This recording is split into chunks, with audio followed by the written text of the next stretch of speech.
Ξέρεις τι γίνεται. Απλά πιστεύω ότι δεν γίνονται οντισιόν. Δεν είναι, δηλαδή, άμα τύχει να παίξεις με κάποιον γνωστό, σίγουρα μπορεί να σε βοηθήσει. Ναι. Δηλαδή, ισχύει, το πιστεύω ότι οι παλιοί ηθοποιοί βοηθάνε τους νέους. Αλλά πιστεύω ότι δεν γίνονται οντισιόν. Δηλαδή, θα πάρουμε το γνωστό, του γνωστού. Απλά είναι κλειστά τα οντισιόν. Καλό θα ήταν όταν γίνονται μεγάλες παραγωγές, τουλάχιστον να ακούγεται, γιατί υπάρχουν, πιστεύω, πάρα πολλά παιδιά που θα ήθελαν να παίξουν. Ναι. Ελλάδα. Και που έχουν και ταλέντο, έτσι, γιατί Σίγουρα. αυτό το λέμε. Υπάρχουν πάρα Ελλάδα, πολλά. στις λίγες οντισιόν που γίνονται, πιστεύεις αξιολογούνται σωστά τα κριτήρια? Όχι πάντα. Κοινώς Όχι επιλέγεσαι σωστά? Όχι πάντα. Παίζουν πάρα πολλά πράγματα ρόλο, πιστεύω. Οι γνωριμίες. Δεν είναι μόνο γνωριμίες. Και να πας σε μια οντισιόν, πιστεύω, είναι το timing. Ναι. Δηλαδή, εξαρτάται και από σένα, σε τι φάση είσαι εκείνη την ημέρα. Ψυχολογία. Ψυχολογία. Μπορεί, ξέρω εγώ, να σε καλεί. Δεν μπορεί μέσα στα 5 λεπτά ο άλλος να καταλάβει τι ηθοποιός μπορεί να είσαι. Ναι. Οπότε δεν πρέπει να απογοητευόμαστε εμείς οι νέοι ηθοποιοί και να βλέπουμε ότι εκείνη τη στιγμή μπορεί κάποιος άλλος να έκανε καλύτερα στο ρόλο αυτό που επιλέξανε. Λόγω εξωτερικής εμφάνισης, λόγω φωνής, λόγω παίξήματος στο συγκεκριμένο κομμάτι. Οπότε δεν είναι στάνταρ τα κριτήρια. Εσύ έχει τύχει να πάρεις μέρος σε κάποια οντισιόν και να επιλέξουν κάποιον άλλον που κατά τη γνώμη σου δεν θα έπρεπε? Όχι, δεν το πιστεύω αυτό. Έχει τύχει να με επιλέξουν. Δεν έχω...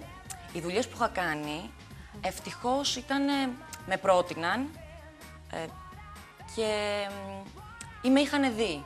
Δηλαδή, με είχαν δει σε μια άλλη παράσταση και μου πρότειναν μια δουλειά. Ήμουν τυχερή, δηλαδή. Κάτι πολύ καλό.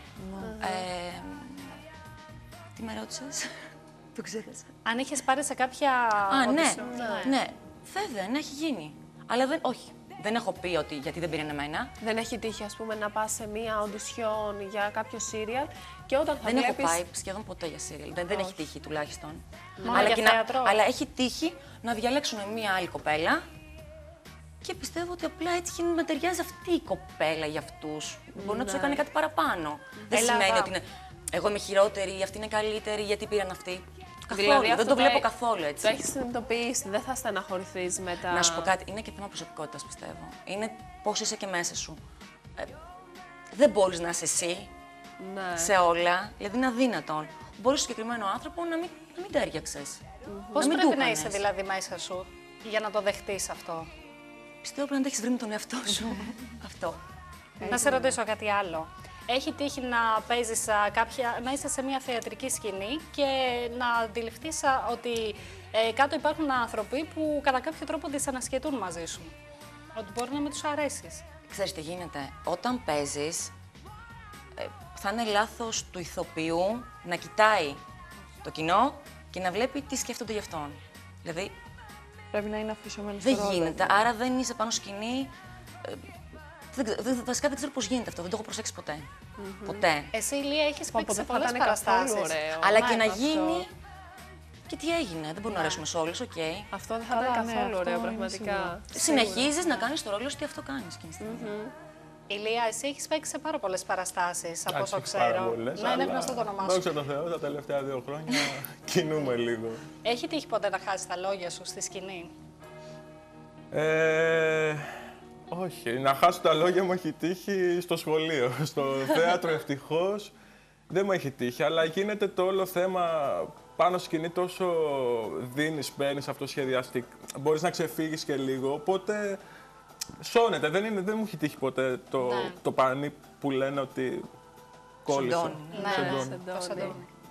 Πιστεύετε τώρα ότι γενικότερα θα βοηθήσει στη δουλειά του ηθοποιού το να προβάλλεται, ας πούμε, και από τα μέσα, από τις εκπομπές, από τα περιοδικά? Σίγουρα δεν γίνεται καλύτερος ηθοποιός. Όχι. Σίγουρα. Αλλά θα βοηθήσει στη δουλειά του. Η προβολή σίγουρα βοηθάει. Δηλαδή βλέπουμε ότι και στο θέατρο ακόμα, πέρα από πολύ σημαντικούς ηθοποιούς που έχουν καταξιωθεί και μόνο από θέατρο, αλλά βλέπουμε ότι το 70 με 80% έχει κάνει και τηλεόραση και ότι τα θέατρα γεμίσαν από την προβολή αυτή που...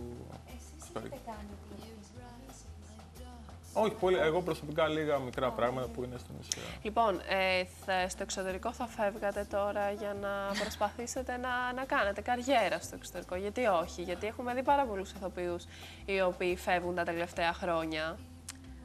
Είναι πάρα πολύ δύσκολο, πιστεύω. Δηλαδή, εμείς τώρα ξεκινάμε. Πιστεύω ότι πρώτα κάνεις κάτι στη χώρα σου. Και μετά, ναι, και μετά δηλαδή κάνεις το βήμα. Αλλά για να πας, πιστεύω, σε μια άλλη χώρα, π.χ. Αμερική, γιατί η Αμερική πάνε συνήθως περισσότεροι, ή στην Ευρώπη, δεν μπορείς να πας έτσι, απλά. Πρέπει να ξέρεις να κατέχεις τη γλώσσα τους. Αλλιώς, ξέρω εγώ, θα κάνεις ρόλους της αλλοδαπής. Δηλαδή, θέλω να πω ότι μόνο και μόνο γι' αυτό. Δεν θα μπορείς να κάνεις ρόλους που θα ήθελες. Αλλά, όχι, καλό είναι όσοι δηλαδή το έχουν αποφασίσει, το προσπαθούν. Ναι. Αλλά είναι δύσκολο, πιστεύω. Έτσι απλά να πεις, «ΟΚ, σηκώνομαι αύριο και φεύγω και ξεκινάω». Θέλει μια προδιεργασία, δηλαδή να το ψάξεις λιγάκι, να βρεις σχολή, να βρεις δουλειά, ανθρώπους που μπορούν να σε στηρίξουν. Έχει πολλά. Ηλία, τώρα υπάρχει εσύ, δεν ξέρω, κάποιος ο οποίος να του ζήτησε τη βοήθειά του, είτε δεν ξέρω, ακόμα και σε μία οντισιόν, σε ένα δοκιμαστικό, και να μην σε βοήθησε. Και να σου φέρθηκε και άσχημα, δηλαδή να σου είπε, ξέρεις κάτι, αγόρι μου, λέγω τώρα, εσύ δεν κάνεις για ηθοποιός. Ναι. Όχι, δηλαδή αν ήξερα ότι θα υπήρχε τέτοια αντίδραση, δεν θα ζήταγα την βοήθεια. Δηλαδή, δόξα τω Θεώ, ο κύκλος που έχω κινηθεί μέχρι τώρα, κυρίως οι πρώτες επαφές ενός ηθοποιού που μπαίνει στο χώρο και δεν γνωρίζει κανέναν, είναι οι καθηγητές του στη σχολή. Ο Ποντισιόν ξεκινάει οι συνεργασίες του και γνωρίζει και άλλο κόσμο και άλλους ηθοποιούς. Με κάποια άτομα μπορεί να τέριαξα και να τα πήγαμε καλά. Έχω τις επαφές μου και ξέρω ότι θα είναι εκεί για μένα. Τώρα από εκεί και πέρα, αν δεν ήξερα ότι υπάρχει άτομο που θα έχει αυτή την αντίδραση, δεν θα έμπαινα καν στον κόπο να ζητήσω κάτι. Σίγουρα. Αλλά δεν έχει χρειαστεί κιόλας προς το παρόν, δηλαδή να ζητήσω κάποια χάρη. Υπάρχει κάποιος Έλληνας ηθοποιός ο οποίος τον θαυμάζεις και θα ήθελες έτσι να ακολουθήσεις τα χνάρια του? Ο Γιώργος ο Γκιμούλης για μένα είναι από τους κορυφαίους ηθοποιούς που έχουμε.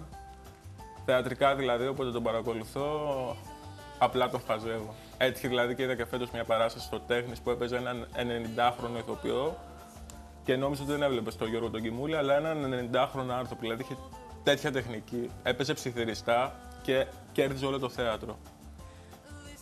Νομίζω ότι εκεί θα ήθελα δηλαδή προς τα εκεί να κινηθώ, μου αρέσει πάρα πολύ. Αν και εγώ είμαι της κωμωδίας περισσότερο, αλλά στην τεχνική του και στα λοιπά θαυμάζω τον Γκιμούλη. Γιατί δεν είναι τόσο κωμικός στις επιλογές του θεατρικές στο τελευταίο διάστημα, αλλά θα ήθελα έτσι αυτές τις τεχνικές με πιο κωμικά στοιχεία για μένα, πώς το έχω σκεφτεί στο μέλλον. Εσύ, Ελλάδα, τώρα θέλω να μου πεις πώς βλέπεις κάποιες κοπέλες οι οποίες μπορεί να μην έχουν σπουδάσει υποκριτική, να είναι ας πούμε τραγουδίστριες, να είναι μοντέλα, παρουσιάστριες και παρόλα αυτά να τις βλέπουμε είτε σε καθημερινά σύριαλ και είτε να πρωταγωνιστούν ακόμα και στο σινεμά. Όχι, δεν με ενοχλεί καθόλου. Καθόλου. Άμα η παραγωγή επέλεξε το συγκεκριμένο άτομο, θα έχει τους λόγους του. Και πιστεύω ότι υπάρχουν κοπέλες που μπορεί να το έχουν κιόλας. Απλά πιστεύω, άλλο το κομμάτι, πιστεύω, της τηλεόρασης είναι πιο εύκολο, ενώ στο θέατρο πρέπει να το δουλέψεις. Δηλαδή είναι τελείως διαφορετικό η επαφή που έχεις με το κοινό. Θέλει δουλειά, πριν παίξει θέλει δουλειά, αυτό. Ενώ στη τηλεόραση πιστεύω ότι μια εμφάνιση, μια αλφα εμφάνιση και να το έχεις λίγο, ας πούμε. Το αντίθετο, το να είσαι, ας πούμε, ηθοποιός και να περνάς στο τραγούδι, ακόμα και στην παρουσίαση. Στην παρουσίαση, ας πούμε, παραδείγματος χάρη, έχουμε δει την Ζέτα Μακρυπούλια. Ναι. Να σου πω την αλήθεια, εμένα δεν με ενοχλεί καθόλου. Δηλαδή αυτό το πράγμα που λένε ότι έχεις σπουδάσει ηθοποιός και δεν μπορείς να κάνεις τίποτα άλλο, για μένα δεν ισχύει. Να μου πεις, άμα δεν υπάρχουν δουλειές. Γιατί όχι, πες μου.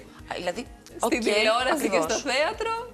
Εντάξει, είναι και παραφέρει, έτσι. Δηλαδή, δώσε μας δουλειά τότε. Σωστά. Να πληρωνόμαστε καλά και θα κάνουμε μόνο θέατρο. Όταν δεν ισχύουν όλα αυτά, προσπαθείς να ζήσεις και από κάτι άλλο. Ας πούμε, για τη Μακρυπούλια, πιστεύω ότι το συγκεκριμένο κορίτσι το έχει. Το έχει κιόλας. Ναι. Δηλαδή δεν κάνει κάτι το οποίο δεν θα μπορούσε να το κάνει. Το κάνει και το κάνει και πάρα πολύ καλά. Και όλα αυτά που λένε γιατί μου παίρνει δουλειά, όχι, δεν σου παίρνει καμιά δουλειά. Την επέλεξαν για αυτό το πράγμα. Και δεν μπορώ να καταλάβω αυτό του τύπου. Βάζουμε ταμπέλα. Δεν υπάρχουν ταμπέλες στη ζωή μας. Και δεν είμαστε ένα πράγμα στη ζωή. Μ' αρέσει το που το λες πολύ. Δηλαδή, έτσι το βλέπω εγώ. Έτσι είναι. Και παρουσίαση μπορεί να κάνεις. Καταρχήν ο ηθοποιός για μένα μπορεί και να τραγουδήσει και να χορέψει και να παρουσιάσει. Εδώ παίζει. Ερμηνεύει έναν ρόλο. Σωστά. Γιατί να μην μπορεί να κάνει κάτι άλλο, εάν το έχει και μέσα του. Ακριβώς. Ναι, υπάρχει δηλαδή και το τραγούδι. Είναι κάτι και το οποίο συνδέεται πάρα πολύ. πολύ. Δεν μου Καλή φαίνεται φωνή. καθόλου παράξενο και είμαι μαζί με τα παιδιά. Δηλαδή, άμα μπορούν και το κάνουν, γιατί όχι. Εσύ τώρα, Ηλία, πιστεύεις ότι το υποκριτικό ταλέντο το έχουμε μέσα μας, είναι έμφυτο, ή μπορεί κάποιος που βλέπεις αρχικά ότι δεν έχει ταλέντο και στην πορεία θα το αποκτήσει σπουδάζοντάς το? Μικρός, εγώ πίστευα πολύ στο ταλέντο. Από αυτά που άκουγα και από αυτά που έβλεπα, ότι ας πούμε πρέπει να είσαι ταλαντούχος για να κάνεις κάτι τέτοιο. Μπαίνοντας στο σχολή, διαψεύστηκα. Δηλαδή, είδα άτομα τα οποία μπήκαν και ήταν εκεί, τους είπανε 5 μπράβο και μέσα σε λίγο καιρό πήγαν στο 0. Και άτομα τα οποία ξεκίνησαν πολύ χαμηλά, ήταν υπάκουα, δούλευαν, δουλειά πάνω απ' όλα. Και ανέβηκαν πάρα πολύ γρήγορα και βρήκαν πτυχές του εαυτούς τους που δεν ήξερες και εσύ ότι μπορεί να έχουν. Δηλαδή, πιστεύω ότι είναι θέμα... Είναι εντάξει, κάποιοι το έχουν πιο εύκολο. Ξεκινάει από το πόσο το θέλεις καταρχάς, από εκεί. Όσο το θέλεις, τόσο το δουλεύεις. Άλλος θα πάει μέχρι εκεί, άλλος θα πάει μέχρι εκεί, άλλος μπορεί να μην πάει και καθόλου. Σίγουρα. Αλλά δεν υπάρχει ταλέντο από μόνο του. Δηλαδή, αν δεν δουλέψεις, αν δεν κάτσεις να κάνεις τις πρόβες σου, δεν συνεργαστείς σωστά και αυτά, δεν υπάρχει κανένας που να μπορεί να βγει να παίξει έτσι. Ναι, σίγουρα. Τώρα θέλω να μου πείτε, ας πούμε, και με βάση την θεατρική παράσταση Desperantos όπου πρωταγωνιστείτε, φαντάζομαι τις τελευταίες μέρες θα κάνατε πάρα πολλές πρόβες. Ναι. Κάνετε λίγο στην άκρη την προσωπική σας ζωή. Δεν ξέρω αν έχετε και κάποια σχέση. Αν τα αφήνετε λίγο στην άκρη. Να σου πω κάτι. Αυτό θέλεις δεν θέλεις γίνεται από μόνο του, ούτως ή άλλως. Αυτό. Εσύ, Ηλία? Ναι, όταν είσαι... Όχι, σε σχέση δεν είμαι, επειδή το πήγες έτσι, αλλά έχω μαζευτεί, επειδή γενικά βγαίνω πολύ και τα λοιπά, τα βράδια και αυτά, αναγκαστικά τώρα πριν τις παραστάσεις, 2-3 εβδομάδες είσαι μόνο εκεί, δεν κάνεις τίποτα άλλο. Θα γυρίσεις σπίτι σου, θα σκεφτείς το ρόλο σου, θα κάνεις και σπίτι σου πρόβα, θα πας στο θέατρο, θα κάτσεις πάλι, τώρα είμαστε 8 ώρα και 10 ώρα, ας πούμε, χτυπάμε στο θέατρο, τώρα πάλι για πρόβα θα πάμε μετά κατευθείαν. Οπότε θες δεν μπορείς να σκεφτείς κάτι άλλο. Αφήνεις λίγο. Είναι ένα επάγγελμα που δεν μπορείς να έχεις πολύ εγωισμό. Δηλαδή πρέπει να αφήσεις λίγο τον εαυτό σου, αφού θέλεις να υποδείξεις κάποιον άλλον, να αφιερωθείς μια περίοδο σε αυτό το χαρακτήρα. Για να βγει Και το δεν νιώθεις βασικά ότι αφήνεις πίσω σου. Γιατί σε γεμίζει αυτό. Σε γεμίζει τόσο πολύ. Σε γεμίζει. Θέλετε να πούμε για μια τελευταία φορά, γιατί πρέπει να κλείσουμε για τη θεατρική παράσταση Desperantos? Ωραία, λοιπόν. Είναι αυτή την Πέμπτη και την Παρασκευή. Ναι. Στις 9 η ώρα. Στις 9, 26-27 έχει ο μήνας. Θέατρο Μελίνα Μερκούρη στο Ήλιον. Αγίου Φανερού 99. Είσοδος ελεύθερη. Και στους Αγίους Συναργύρους, 3 και 4 πολιτιστικό κέντρο. Μαΐου, Πέμπτη Παρασκευή, πάλι στις 9. Ωραία. Ωραία, λοιπόν. Ευχαριστούμε πάρα πολύ. Εμείς Και εμείς ευχαριστούμε. Να σας ευχαριστήσουμε πάρα πολύ και εύχομαι καλή επιτυχία. Και σας περιμένουμε. Ναι, σωστά. περιμένουμε. Βεβαίως. Άλλωστε τώρα τελευταία τα τιμάμε τα θέατρα. Κάθε εβδομάδα. Ναι, βέβαια. Ευχαριστούμε πάρα πολύ και έτσι φτάσαμε στο τέλος και της σημερινής εκπομπής. Ανανεώνουμε τώρα το ραντεβού μας για αύριο στις 11 ακριβώς. Μην αργήσετε καθόλου. Να είστε εκεί να μας περιμένετε και μέχρι τότε να προσπαθήσετε να περάσετε όσο πιο καλά μπορείτε. Πολλά φιλιά!